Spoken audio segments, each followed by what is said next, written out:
Buonasera a tutti. Allora, innanzitutto vorrei ringraziarvi perché questo progetto che sembra essere durato un anno in realtà è durato tantissimo, perché la preparazione è stata lunga, attenta, accuratissima, con esplorazioni a Dubai a capire che cosa si poteva fare e non ci siamo mai sentiti soli.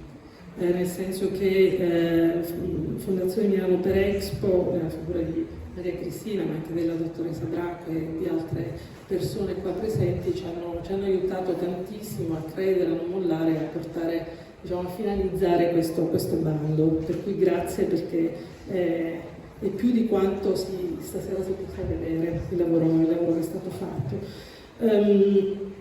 Mi permetto di fare una piccola trasgressione rispetto a Sondos. Sondos viene dal Sudan e durante quest'anno il Sudan è entrato in guerra e purtroppo questo è accaduto durante quest'anno per molti studenti del Politecnico, perché è successo a molti studenti iraniani, a studenti ucraini e anche studenti russi, e il Politecnico ha molta cura di questi studenti che sono qui a studiare, ma che poi nei fatti accade qualcosa di terribile nelle loro vite durante questo anno. Per cui queste borse non sono semplicemente, un finanziamento alla ricerca, ma anche, una forma di sopravvivenza, di futuro che noi diamo a questi ragazzi. Sono un po' delle boe a cui noi li facciamo aggrappare, però per guardare che c'è un futuro e che nel futuro noi ci siamo accanto a loro, quindi questo è veramente molto importante.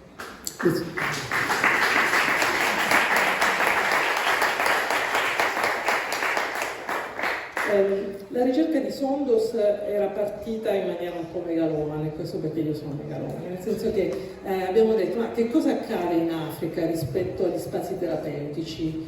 E in realtà da una prima mappatura ci siamo accorti che il tema più sensibile era quello della salute mentale, ossia tutti gli interventi che vengono fatti in Africa rispetto alla salute riguardano delle terapie primarie, delle terapie di base, e il tema della salute mentale è completamente dimenticato.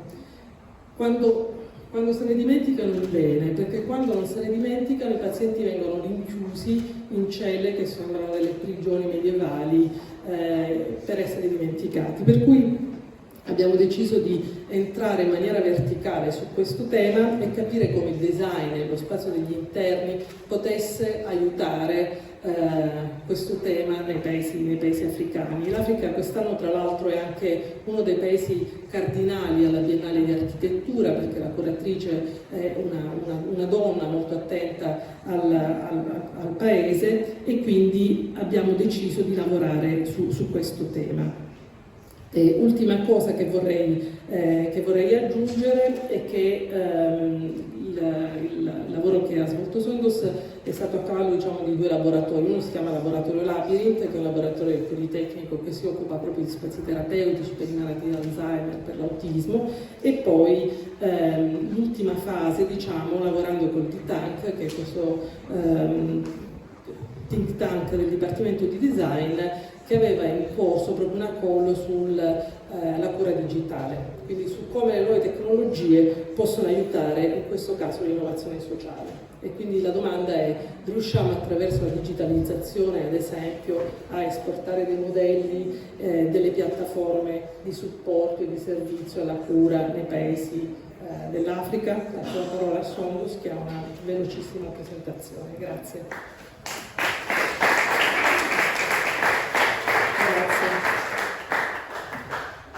Hello everyone, thank you Anna for the nice introduction that you just gave, and it's been an honor to be like a member in the research fellow, and I would like to thank you also, Christina, for this opportunity to be part of the research community. So I will start by saying that I worked my research in Africa. It's about Africa and it's about the mental health, and it's under the umbrella of the theme Sense Time Based Design as a contribution to the social responsibility of therapeutic spaces. And moving along with the presentation, I would like to start by showing like evidences I've collected that shows like the problem in the mental health in Africa. And it started by having this issue between the African population in the country. So the main impact is about the everyday life of an African, that it shows many of them are going through so many anxiety, stress, depression, and overthinking. And to articulate this problem, evidences from the world economy shows inflation of the economy, that it has increases, and there's like a drop down that happened in the year of 2019. So this drop of economy, it shows that there is a lack of resources for so many things that's related to food and gas and etc. other things that demands of the everyday life of an African. Not mentioning like other issues that we're calling them risk factors. So these are the main risk factors that is happening in the everyday life of an African. Economy is the main one of them, and then and then we can go by mentioning that there is also like climate and weather challenges. Also, there is this issue of brain drain in Africa, in all of the countries, that people that are good and qualified educationally, they travel outside the countries, they immigrate for better life reasons. And then, of course, not mentioning the post-colonizations and the civil war that's happening all through the past decades.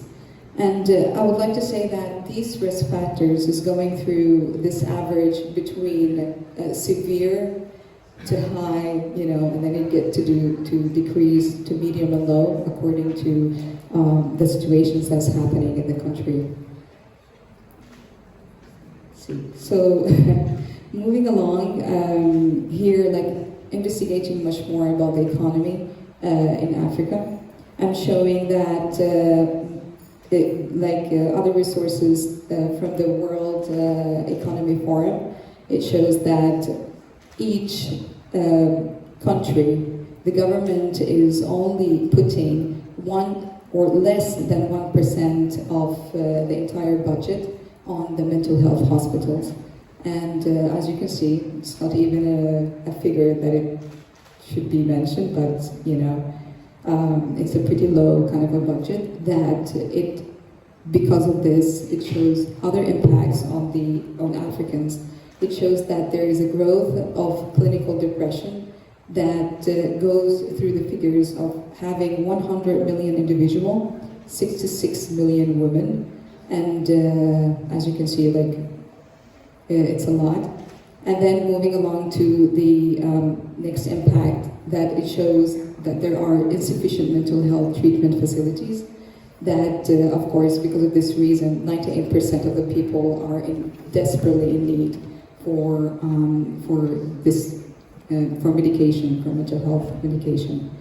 And going next, the Lancet Global Health, it shows that the investigation on this topic is very few, and you can see that a figure has been mentioned that only 21 articles has been shown when it comes to investigating to this topic. And then going more in depth in the research, I'm showing here that it shows that there are 2 types of mental health therapy in Africa.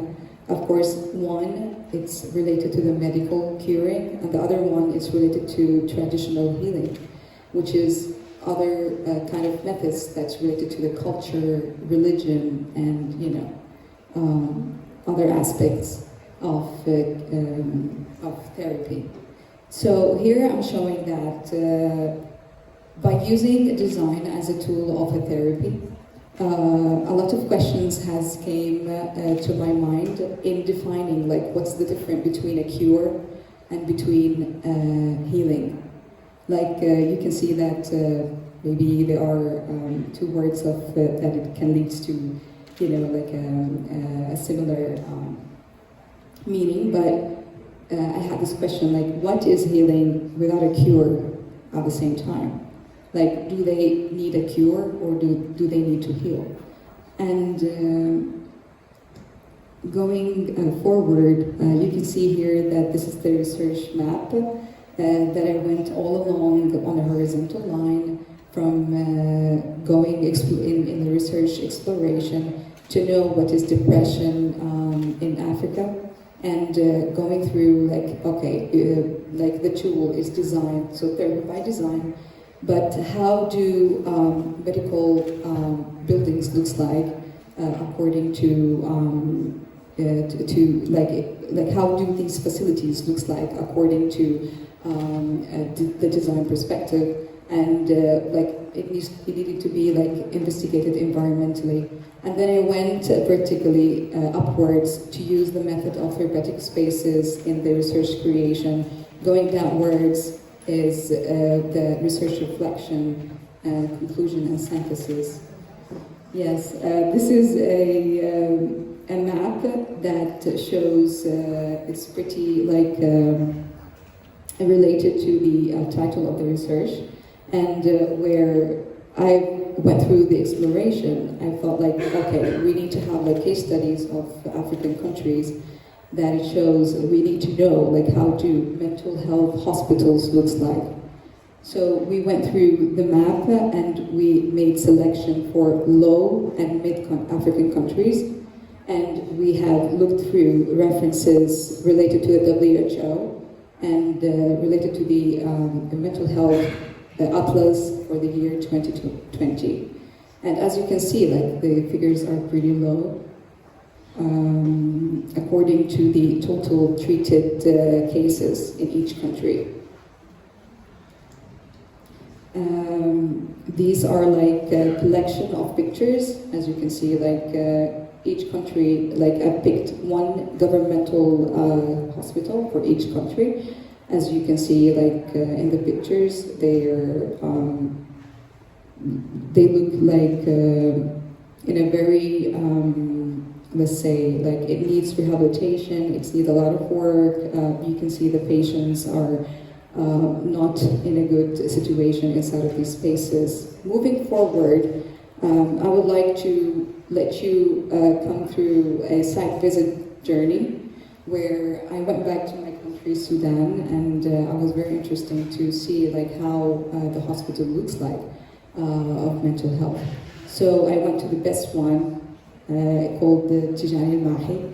It has like a very long history related to the British colonization, so pretty ancient. And I've investigated the environmental factors, therapies, and design typologies. So this is the first picture.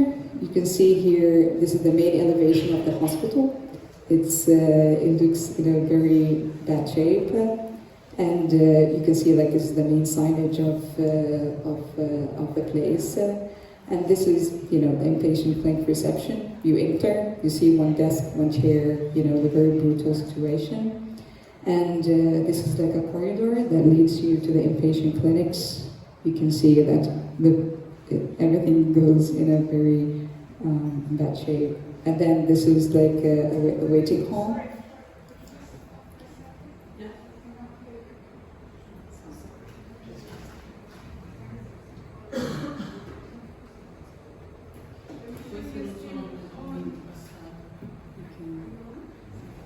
Yeah, you can hear me? Yes, okay, perfect. You can hear me? You can hear me? Yeah?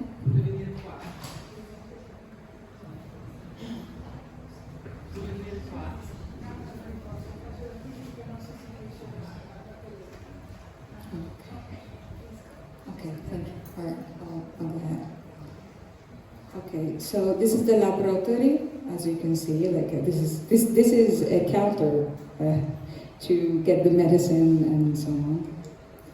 And then this is like a lobby for offices, and then this is like a hall for, yes, I don't want to rush, but yeah, I would like to give it. Yeah.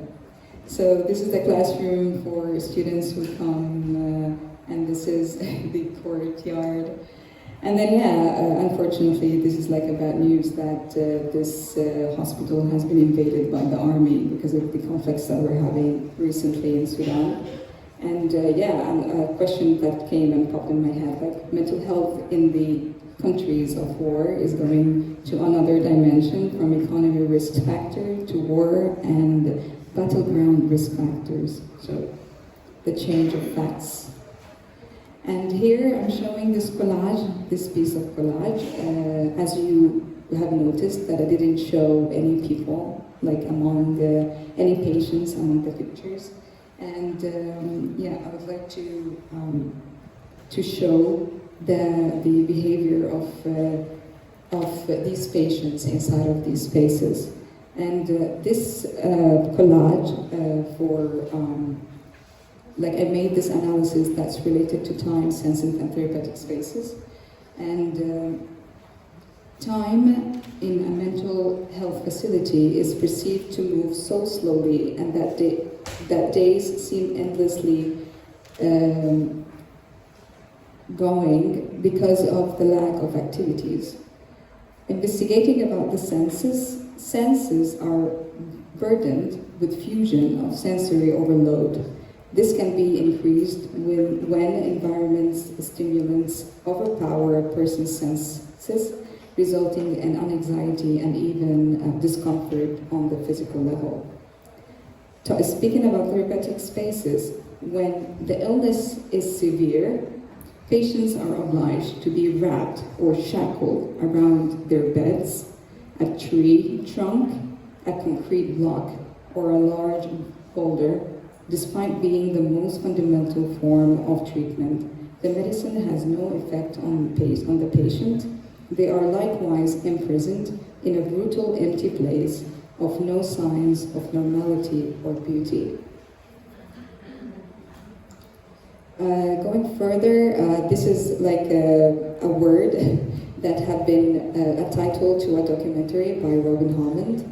And as you can see, like condiment, like I really want to show, because also I feel like this word has been reflected to the collage, and it shows how, you know, how those people are living in, it's like a punishment. I'm going to show like pictures of sensitive contents for this documentary. These are like patients are being captured in rooms that looks like prisons.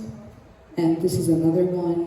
They're using the religion kind of method to treat the mental illness.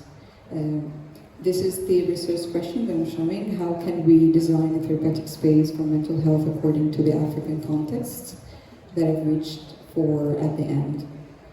And moving forward, like according to the research creation, unfortunately, there's this equation for.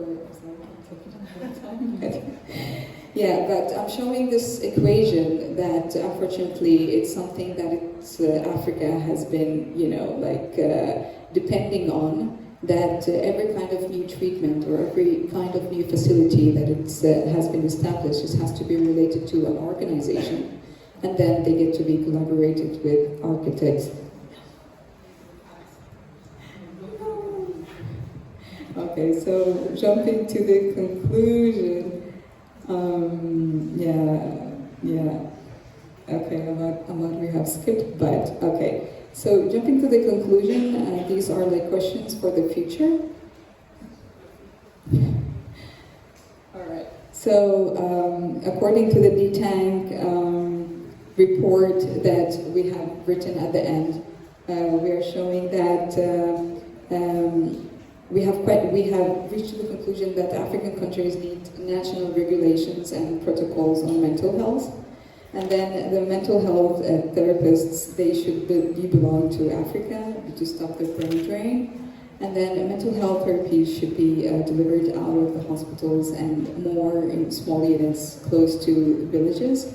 We're talking here about the community, the African community, of how the solutions should come out of them, and also to be distributed with services.